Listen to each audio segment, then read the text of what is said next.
Assalamualaikum. Today, I would like to present a property management plan to overcome the issue or problem in the Idaman resident apartment. Assalamualaikum, I am Hamzah bin Mamadun and greetings to Dr. Helmi Masri. So my part is I'm going to present the details of the property description and for the recommendations as our firm that are advised for this existing property management to enhance their property management plan. Assalamualaikum, my name is Nurhanis Nabila binti Muhammad Saufi. I will present organizational setup. This organizational known as a simple organizational structure that include of building manager at the top and then building executive at the below level. They have administrations and maintenance staff. Simple organizational structure do not need to specialize due to the limited number of employees. Okay, building manager are responsible to control all the functions.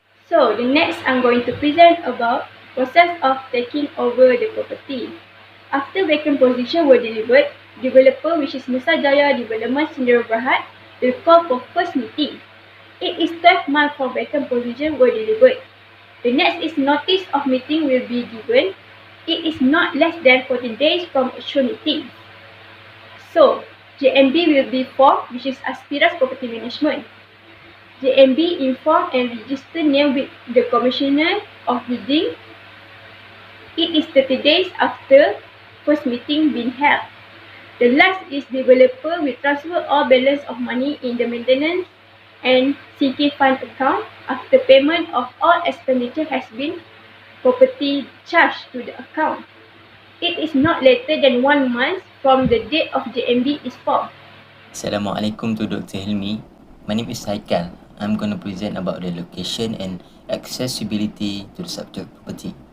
The subject property is located in the northeast of Nusajaya. It is approximately 10 kilometers to the northeast of Nusajaya city centre. It is also known as Iskandar Putri. The subject property is accessible from Nusajaya city centre via Lebuh Kota Iskandar, Bulatan Nusajaya, Jalan Ismail Sultan, Bukit Indah Highway, Jalan Nusa Idaman, Jalan Ceria, Jalan Susur Idaman and Jalan Idaman 9. For the surrounding neighbourhood, the property in the vicinity comprise of single to 3-story terrace houses, double to 3-story detached houses, single story to 3-story shop, office and apartment. And the notable landmarks is SMK Taman Bukit Indah, Dewan Rakyat Taman Bukit Indah, Marlborough College Malaysia, Tesco Bukit Indah and Masjid Nusa Idaman Daing Abdul Rahman. And the essential amenities also located at the surrounding, which is police station, fire station, shops, market, schools, banks, clinics, hospital as well as recreation facilities are available in the vicinity. For the amenities, main water provided by Syarikat Air Johor SAJ, electricity supplies provided by Tenaga Nasional Johor, surface drainage is discharged into nearby final discharge point by Jabatan Pengaliran dan Saliran JPS, while sewage is discharged into the Indah Water Consumption IWK manhole. For the facilities provided by the apartment are minimart, library, playground, gym, games room, multi-purpose hall and BBQ pits and pool. Now we go to detail of tenant. Idaman resident apartment have 4 type of parcel. So we go to type A. The lettable area is 820 square feet. The rental per month is 1,300 and they got 2 room, 2 bathroom and 1 parking lot. And the remarks yard, foyer and aircon place. For type B, the lettable area is 1,141 square feet. So they got 3 room, 2 bathroom and 1 parking lot. And the remark yard, foyer and they got balcony and 2 aircon place. And for the type C, which is the largest lettable area, with at 1,385 square feet, And for the rental is 1,600. They got 4 room, 2 bathroom and 2 parking lot.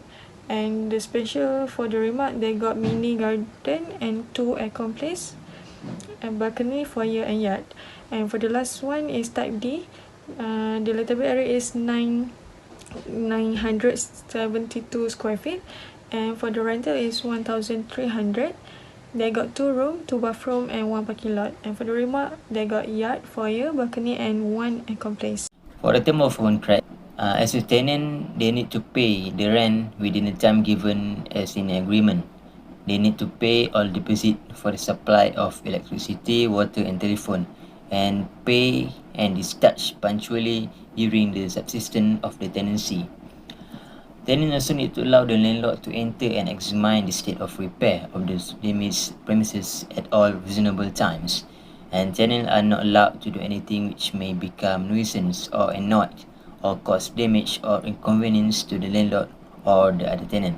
For the landlord need to pay the quick rent and assessment payable, need to pay the maintenance and service charge of property, need to keep the damaged premises insured against loss of damage by fire. About schedule of maintenance work.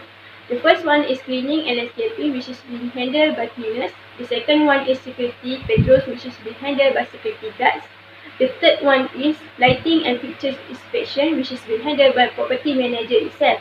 These 3 types of maintenance are daily maintenance. The next one is monthly maintenance, which is involve cleaning of swimming pool, which is being handled by cleaners. The second one is electrical supervision, which is being handled by skilled workers.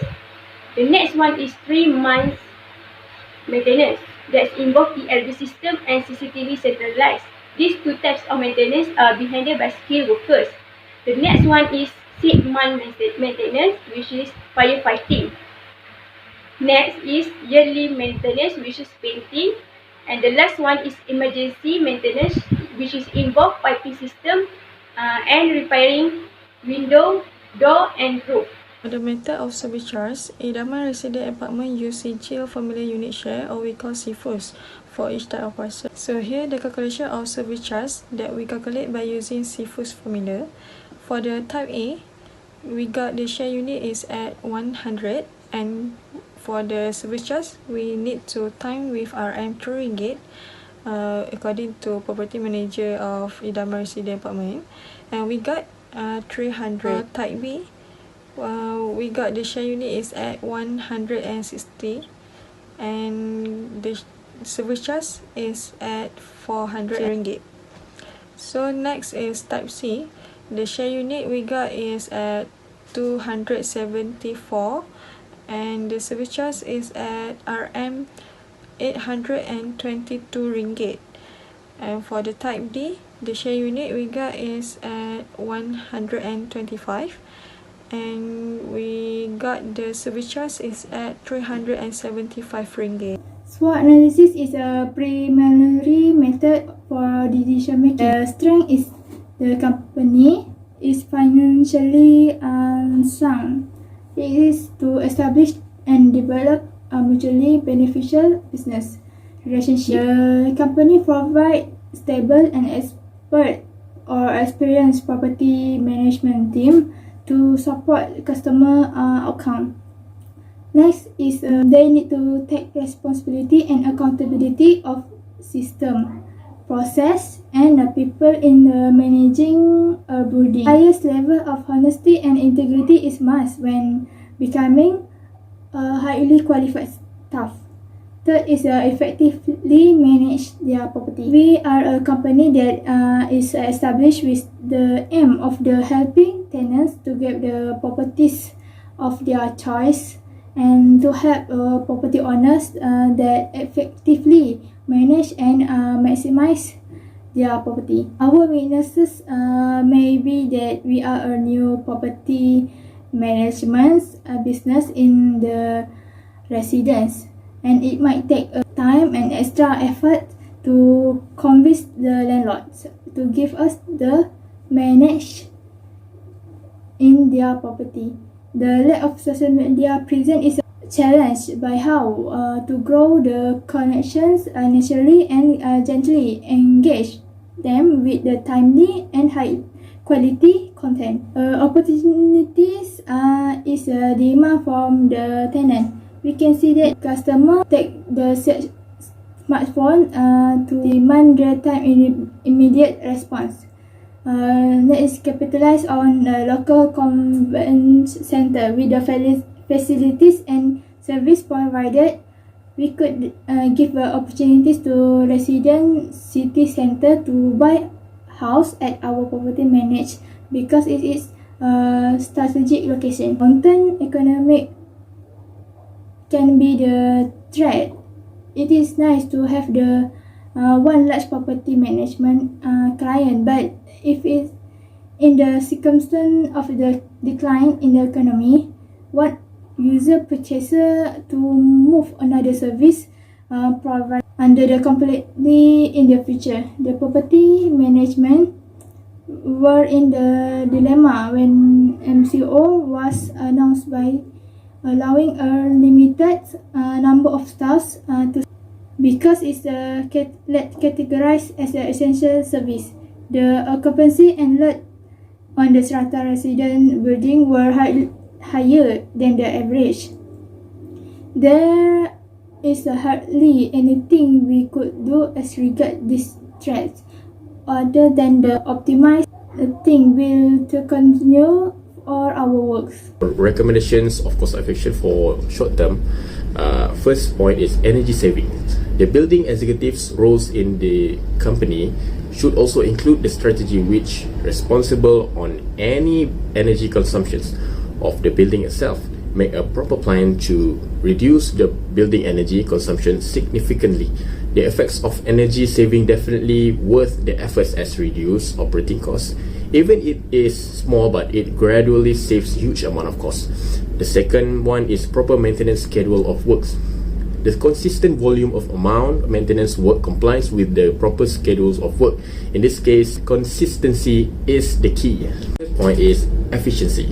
Property managers want to capitalize on new and innovative automations equipment that permit them to position a lot of their day-by-day obligations on autopilot without compromising the best in their outputs or their usual in their service.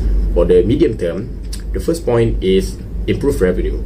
The cost to better revenues comes through decreased turnover, wonderful cash flow, better rent renewals, higher condominium pricing strategies, and higher asset selections. The second for medium term is property enhancement. Enhancing the property facility preserve the facility's function, at the same time preserves the value of the property. The third one is financial portfolio growth.